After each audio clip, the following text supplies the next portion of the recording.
what will be the next step to make it a reality?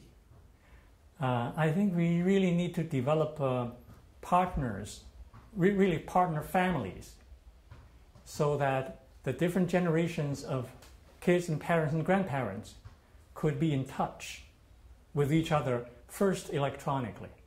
They introduce each other. And then they are prepared to go to each other as a small group, perhaps 5 Chinese families and 5 European families. And then they visit each other as a group to live in the households, in the same households, with a different family kids. We call it exchange of kids. A Chinese parent is bringing a Chinese kid from a different family to a European family to live there, to see how that could work. Of course, they could bring their own kids, but sometimes that can be challenging when it becomes younger kids and they have some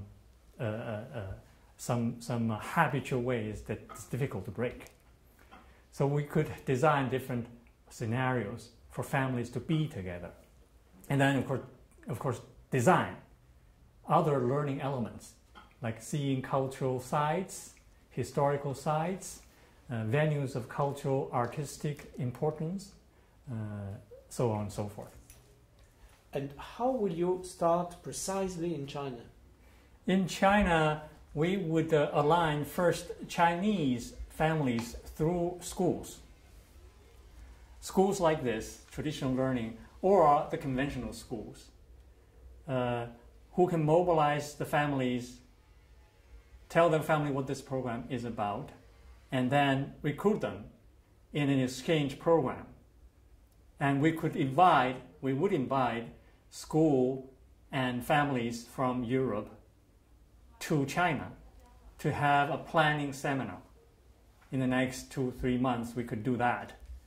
To have a planning seminar in China, and then perhaps a planning seminar in Europe, so that both sides are fully prepared before they bring the whole family of kids and grandparents into each other, which could happen, say, 6 months or 8 months later, when we are fully prepared and agree what this learning journey should contain.